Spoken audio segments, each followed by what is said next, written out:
दोस्तों, हाल ही में भारत की मदद के लिए रूस ने ऐसा कुछ किया है जिसने पूरी दुनिया को हिलाकर रख दिया है। दोस्तों, आपको यह जानकर हैरानी होगी कि रूस ने अपने S-500 एयर डिफेंस सिस्टम और भारत को लेकर एक काफी बड़ा बयान दे दिया है। ऐसे में आप सोच रहे होंगे कि रूस ने ऐसा क्या ऐलान किया है और अब वह भारत की मदद के लिए क्या करने वाला है। तो ऐसे में हम इन सभी बातों के बारे में आपको इस वीडियो में विस्तार से बताने वाले हैं। तो चलिए देखते हैं इसके बारे में।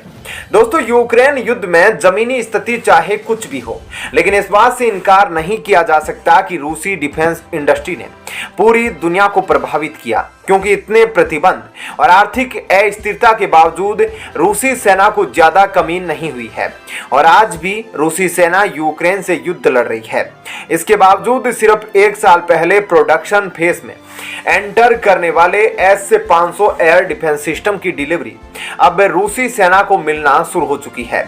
यानी कि रशियन डिफेंस इंडस्ट्री ने तमाम चुनौतियों के बावजूद इतने एडवांस एयर डिफेंस सिस्टम की डिलीवरी अपनी सेना को करना शुरू कर दी और अब रूस ने S-500 एयर डिफेंस सिस्टम को लेकर एक काफी बड़ा बयान दिया है कि वह भारत को इसके प्रति कस्टमर के रूप में देखता है।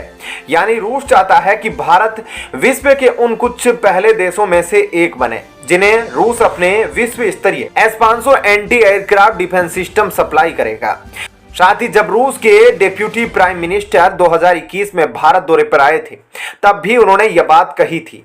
वह भारत को अपना S-500 air defence system supply करना चाहते हैं, जो कि भारतीय S-400 के साथ मिलकर काफी अच्छी तरीके से काम कर सकता है और भारत की हवाई सुरक्षा को काफी ज्यादा बढ़ा सकता है। दरअसल इसी साल भारत को अपने सभी 500 S-400 एयर डिफेंस सिस्टम के रेजिमेंट मिल जाएंगे, लेकिन अगर युद्ध की वजह से कुछ देरी होती है तो भी साल 2024 तक भारत को अपने सभी S-400 मिल जाएंगे और भारत इन्हें काफी तेजी से ऑपरेशनल भी कर सकता है। ऐसे में अगर भारत S-500 की तरफ आगे बढ़ता है तो यह भारत की हवाई सुरक्षा को काफी ज्यादा बढ़ा सकता है। लेकिन ऐसे में आप सोच रहे होंगे कि S-500 और S-400 में कितना अलग है और अगर भारत इसे खरीदना है तो इसे भारत को क्या फायदा होगा। तो आपको बता दें कि S-500 S-400 के मुकाबले काफी ज्यादा एडवांस है, ना कि सिर्फ इसकी रेंज के मामले में बल्कि ट्रैकिंग कैपेबिलिटी के मामले में S-500 का कोई जवाब नहीं है, क्योंकि इसके अंदर एक बिल्कुल नई मिसाइल का इस्तेमाल किया गया है जो कि टैंक, बैलिस्टिक मिसाइल और दूसरे बड़े टारगेट को 600 किलोमीटर दूर तक तबाह कर सकता है।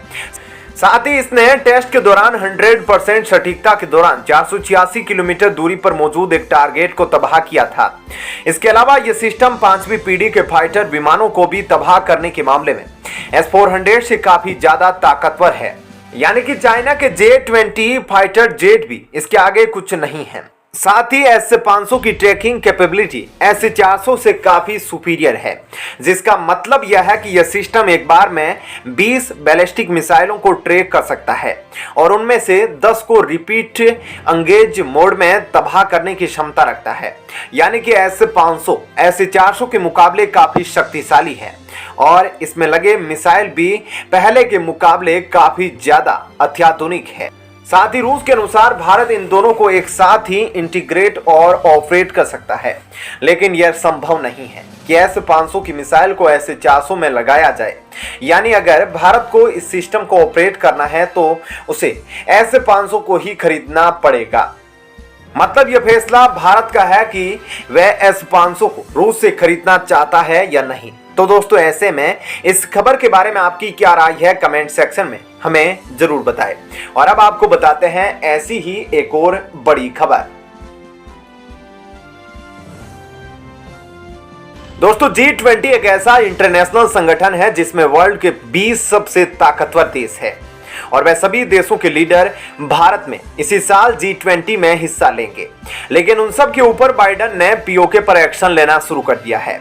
सूत्र बता रहे हैं कि जो इस बार G-20 की बैठक होगी उसके कुछ हिस्से कश्मीर में भी होंगे और कश्मीर में दुनिया के 20 शक्तिशाली देशों के लीडर जाएंगे और वहां पर G-20 के एक पार्ट की बैठक जो वहां पर होगी उसमें हिस्सा लेंगे दोस्तों। और इस पर बाइडन की भी मुहर लगती दिख रही है, क्योंकि जो बाइडन को सब कुछ बताना होता है। जिस देश में भी G20 की बैठक होती है, उस देश की तरफ से जो बाइडन को सब कुछ बताना पड़ता है कि कहां पर बैठक होगी और क्या कुछ होगा। और बाइडन यह भी संकेत देना शुरू कर चुके हैं कि मीटिंग के कुछ हिस्सों को वहां कश्मीर में कराया जाएगा। इन सब के बीच बाइडन ने क्या कुछ किया है भारत के पक्ष में, वे अब आपको डिटेल में बताते हैं। और इस न्यूज के बाद पाकिस्तान में भी हाहाकार मचा है और पाकिस्तान का मानो हरण हो गया है। आखिर क्या कुछ मामला हुआ है, अब आपको डिटेल में बताते हैं। दरअसल भारत में जैसे ही अपाचे हेलीकॉप्टर खरीदे गए थे, वैसे ही पाकिस्तान को यह शक हो गया कि भारत इन्हें किसी खास मकसद के लिए खरीदा है, क्योंकि अपाचे हेलीकॉप्टर दुनिया भर में मशहूर है आक्रमण करने के लिए। अब अमेरिका की रणनीति ऐसी है कि अगर किसी देश की सत्ता को पलटना है तो अमेरिका अपने दो हथियारों का इस्तेमाल करता है। एक तो अमेरिकी F-15EX और दूसरा अपाचे हेलीकॉप्टर। F-15EX से रडार की तबाही करवाता है और बड़े हथियारों की तबाही करवाता है, और उसके बाद इसका अपाचे को जो पलटनों को तबाह कर देता है, टैंकों को तबाह कर देता है और पूरा माहौल अस्त व्यस्त बना देता है। इसके बाद अमेरिकी सैनिकों के लिए कब्जा करना काफी आसान हो जाता है, क्योंकि कोई रुकावट नहीं होती है। यानी कि ये दोनों खास हथियार है जो मुख्य आधार बनाते हैं। भारत ने इसको काफी करीब से देखा और भारत जानता है कि पीओके की रचना ऐसी है, जहां पहाड़ है पाकिस्तान ने वहां अपने टैंकों को तैनात किया है, अपने चेक पोस्ट बनाए हैं, और इन सब को तबाह करने के लिए भारत को इन्हीं हेलीकॉप्टर की जरूरत थी, क्योंकि इन सभी चेक पोस्ट और टैंकों को तबाह करने के लिए अपाचे हेलीकॉप्टर बड़ी आसानी से काम आएगा, जिससे भारत आसानी से अपनी सेना को पीओके में उतार सकता है। ऐसे में जब से भारत ने अपाचे की डील की है, तब से पाकिस्तान काफी डरा हुआ है। इसलिए पाकिस्तान अमेरिका के पास दौड़ा और अमेरिका से कहा कि आप हमें अपना वाइपर हेलीकॉप्टर दे दीजिए, जिसके लिए अमेरिका ने पाकिस्तान को साफ साफ मना कर दिया। जिसके बाद पाकिस्तान तुर्की के पास पहुंचा, जहां से उसे लेना था PA-192 की वेस्टर्न टेक्नोलॉजी से बनी हुई है, जिसे वह तो समझ रहा था भारत के अपाचे का, लेकिन बाइडन यहां इसकी बिक्री पर रोक लगा दिए हैं। और ऐसे में उन्होंने भारत का रास्ता बिल्कुल साफ कर दिया है कि अब भारत आगे बढ़ सकता है और पीओके में अपना कब्जा जब चाहे तब जमा सकता है, क्योंकि इस वक्त पाकिस्तान का माहौल भी काफी उथल पुथल से भरा है।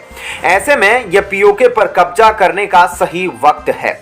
इसके अलावा दोस्तों अब पाकिस्तान और भारत का भी डिफेंस स्क्वाड बन रहा है और इसके लिए प्रोसेस भी शुरू हो चुका है। इजराइल ने भारत की मदद हमेशा ही की है, लेकिन अब भारत चाहता है कि आने वाले जंग में भारत भारी पड़े। ऐसे में अब भारत की मदद के लिए इजराइल आगे आया है। इजराइल ने अब अपने हथियारों का ऐसा भंडार खोल दिया है जिसका इस्तेमाल इजराइल अब तक अपने लिए करता था, और इजराइल भारत को इमरजेंसी हथियार देने के लिए तैयार है, ताकि चीन और पाकिस्तान को भारत जब चाहे तब तगड़ा जवाब दे सके। और अब भारत और इजराइल गठबंधन से तालिबान को तोड़ने की प्लानिंग भी कर रहे हैं, जिस वजह से तालिबान भी काफी ज्यादा घबराया हुआ है। ऐसे में अब देखना यह होगा कि अब भारत और इजराइल के गठबंधन के आगे वे मिलकर क्या कदम उठाते हैं। तो दोस्तों ऐसे में इस खबर पर इतना ही। आपकी क्या राय है हमें कमेंट करके जरूर बताएं।